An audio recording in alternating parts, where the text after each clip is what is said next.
Welcome to another edition of Finish First, the Cycle Breaker program. I'm Judge Dawson, and this is the program where I'm giving you tools and techniques that you can use to not only be your greatest self, but also so you can avoid negative interaction with authority and the legal system.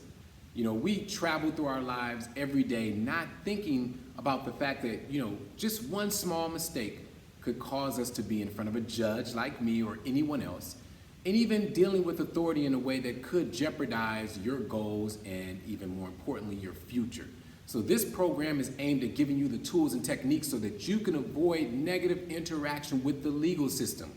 The cycle breaker system is really straightforward. There are 4 pillars that you should always remember. First of all, in order to break any cycle in your life, whether it's negative interaction with the legal system, negative interaction with a family member, unemployment, addiction, whatever it is, you have to first recognize the need for change.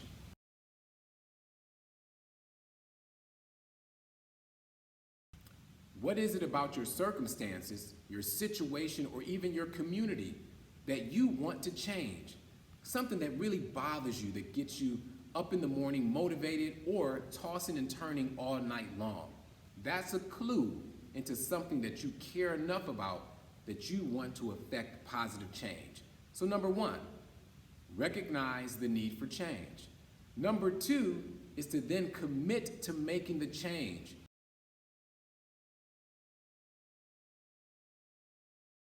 See, we can often talk about how much we want to change the world and we want to be better and we want to do better, but unless you take that step to commitment, you won't do it. And then number 3, after you've recognized the need and you've made that commitment, now you have to get the tools and resources around you and in you so that you can make that change.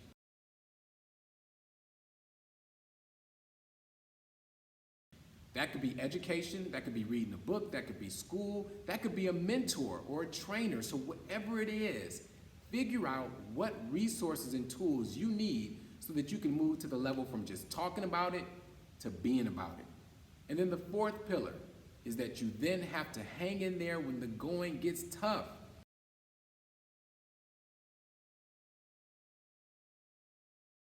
Ladies and gentlemen, there will be so many things coming at you once you decide to be a cycle breaker.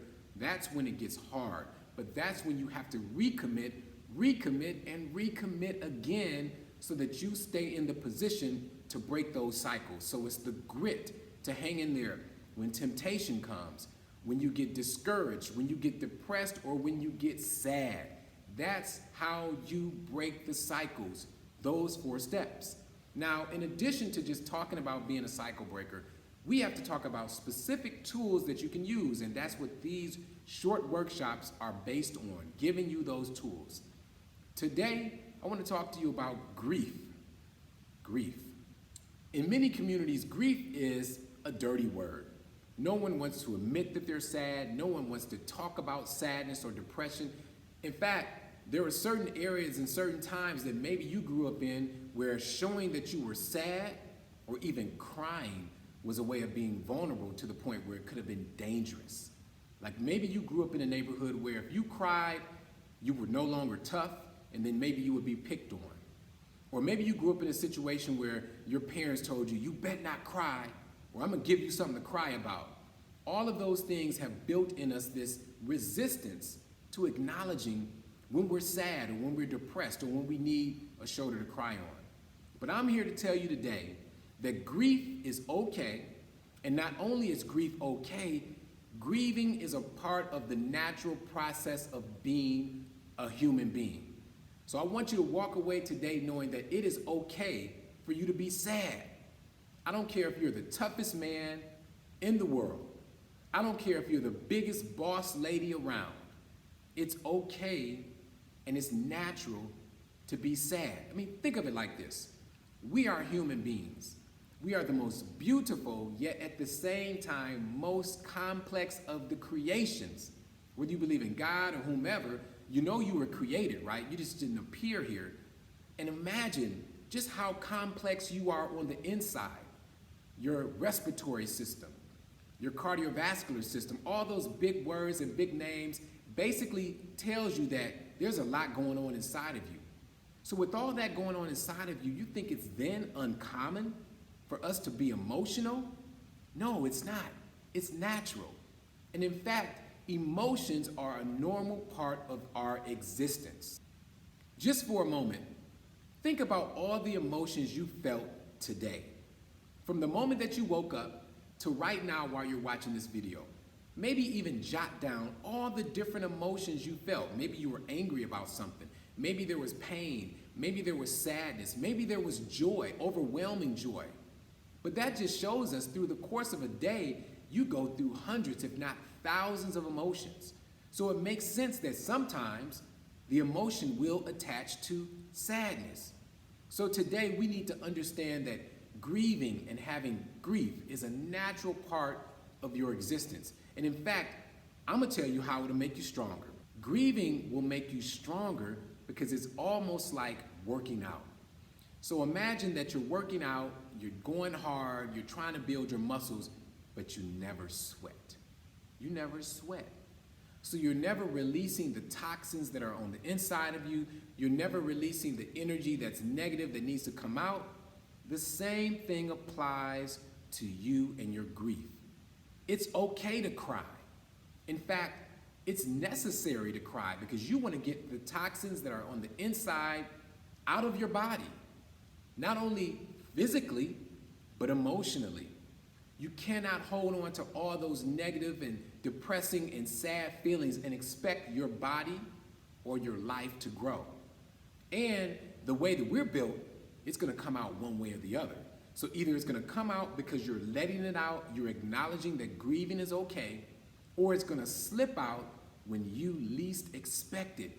And that's when you end up destroying your life, destroying relationships, and ending up with negative interaction with not only the legal system, but with everybody. So when it comes to grieving, I suggest to you a tool that you can use is strategic grieving. Let it all out. Maybe you know that there's something that happened earlier this morning. You can tell yourself, you know what, when I get home, I'm gonna give myself a good cry. And that's what you should do. Give yourself the time and give yourself the space to grieve so that you can control how it comes out. And it's not all about being in control, don't get me wrong about that, but it's more so just acknowledging that there is a true need to let grief out of your body, and that will then strengthen you. Because now that you've gotten it out, you can move to the next stage of recovery, which is planning how you recover and you bounce back from whatever loss you suffered. And that's another thing that's important. Don't think that grief is just some soft thing and that you're weak.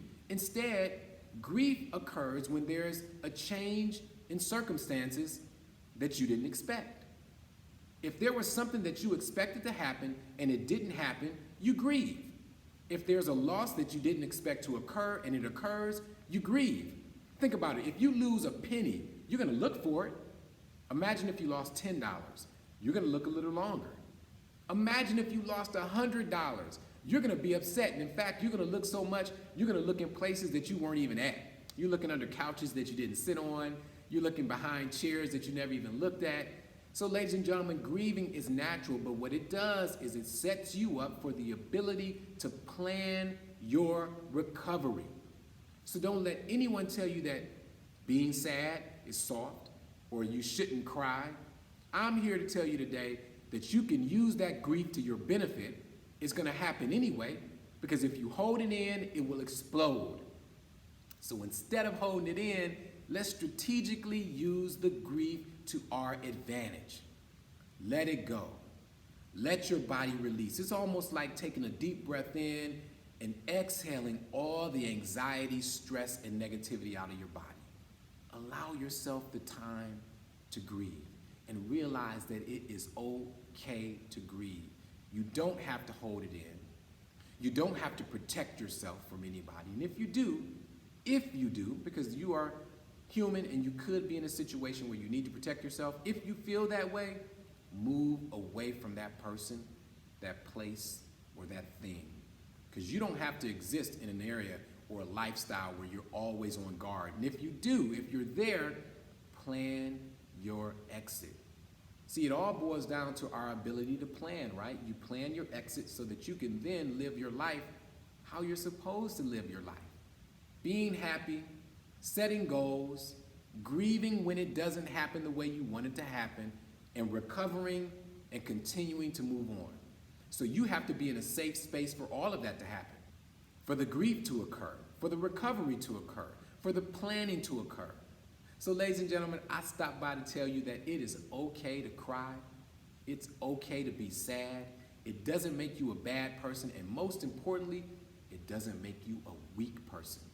Instead, it makes you stronger, because now you realize that grief is something that's natural, but you can harness it and use it to your ability to be great, because you now know that holding all that on the inside because you're embarrassed or somebody told you you shouldn't cry was not the right thing to do. Instead, let it out, let it go, and allow yourself to grow.